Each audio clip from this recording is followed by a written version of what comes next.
So, good Lord. I mean, I always had this joke I used to do at ESPN, my former employer, when I used to, because Jesse Palmer was a broadcaster there. He's a good guy. He's now in Good Morning America, that he was so good looking that you just never wanted to be in the hallway at the same time with Jesse Palmer, because you would look like a farmer. He is so well dressed and so coiffed that if you ever saw Jesse Palmer in the hallway, just turn around, duck into a bathroom, go down the stairs. You can't be in the same space, because it's one thing to be average looking, but when you're next to the best looking guy on the planet, it just makes you look worse. And last night, to watch Alex Smith, who is serviceable. You can win a lot of games with Ryan Fitzpatrick. You can win a lot of games with Alex Smith. But to put him next, to stand side by side with Aaron Rodgers, it was like, oh, this isn't even close. So last night, here's Aaron Rodgers in one night. Boom, boom, boom, boom, boom, 5 touchdown passes. Alex Smith found Jeremy Maclin last night. It scored the first touchdown by a Chiefs wide receiver since 2013. So let's celebrate. Here is the play-by-play for Alex Smith, one of the great moments in Kansas City sports history. Packers look like they're going to blitz. Quick hot read over the middle. It's caught. Touchdown! Kansas City. Jeremy Maclin with the first wide receiver touchdown for Kansas City since December 8th of 2013. It's one small step for man, one giant leap for mankind. One of the great Kansas City sports moments ever. Alex Smith throws a touchdown to a wide receiver. And that's this league now more than ever. It's like, if you don't have a guy that can throw it down the field, and I think Kansas City's a good defense. They're going to win a bunch of games. I don't think anybody's going into Foxborough this year and winning. I don't think anybody's going into Lambeau this year and winning. Those teams are at a different level. But when you put them side by side, when I was in Vegas out of college, I got a job in Vegas, and I used to go to this place called the Westward Ho. And the Westward Ho had 99-cent hot dogs and dollar beers, dollar Coronas. So I would meet my friend Kevin Kentop, and we'd go there like twice a month. We'd go to Westward Ho. You could go with a 5, and you get this gigantic foot-long hot dog and like 3 beers. And the Westward Ho was awesome, because the Westward Ho, it never made you feel bad because it was around a bunch of other dumpy places. But if you put the Westward Ho right next to Caesar's Palace or next to the Wynn, you'd kind of be, as you were eating your 99-cent hot dog, you'd be like, wow, I'm a pathetic loser. But it was by other kind of campy, crappy little small hotels, so it was fun. You didn't feel bad about yourself. You're like, wow, I'm $5. That's all I can afford in Vegas. But man, Alex Smith next to Aaron Rodgers last night. In fact, even Lawrence Tynes, a former kicker, was mocking Alex Smith on Twitter. Quote, I'm done with the checkdown master. Any quarterback in the league would take this team. Wow. The other thing I saw yesterday, and there's so much animosity. There's so much jealousy in the world. It's like people think New England dominates due to Spygate, and they think New England dominates due to Deflategate. You know why New England dominates? Acquisition Gate, Trade Gate.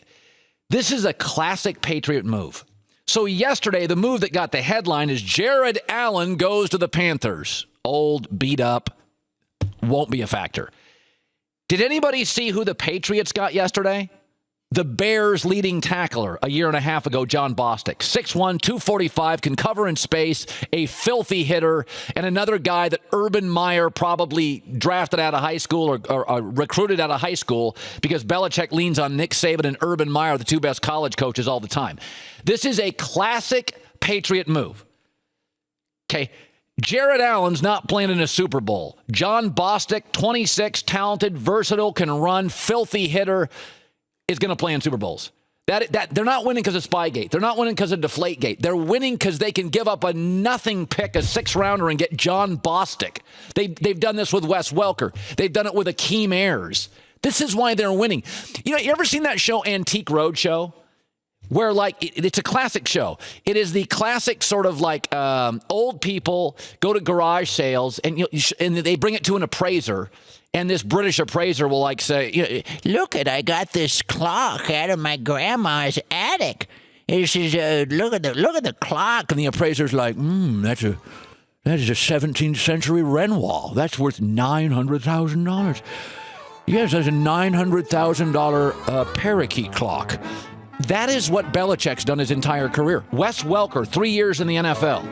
Belichick brought it to the appraiser, and he's like, it's a little quirky, it's small, it's beat up, kind of a punt returner. I think it has more value. And the appraiser goes, oh, he will make 100 catches a year for the next 7 years and be a Pro Bowler. Dion Lewis. Hey, Belichick's driving through Philadelphia or Cleveland, some garage sale. Dion Lewis. So what do you think? Oh, Dion Lewis. He will end up being your leading rusher in 2016. He'll be an intricate figure in the AFC playoffs and the Super Bowl. Dion Lewis. It's ridiculous. I mean, it's just, I'm sorry, but you can say it's Spygate, you can say it's Deflategate, it's Acquisition Gate. They got Jon Bostic yesterday. A terrific young player, 26, versatile, talented. Gerard Mayo's too expensive. They'll get rid of him in a year, and then Bostic's going to be the next guy. I just like hearing that Antiques Roadshow. I mean, you can say this, too. Could I not say this? That Quentin Tarantino made a career on doing what Belichick does? Like resurrecting people. When Quentin Tarantino came to Hollywood, right? He didn't get big stars. He went and got Pam Grier, Robert Forrester. John Travolta's career was dead. Don Johnson in a movie a couple years ago. Quentin Tarantino's the classic example of, I'm going to take people nobody wants, everybody's forgotten about, and they're going to fit into my system. How many guys has Belichick done that with?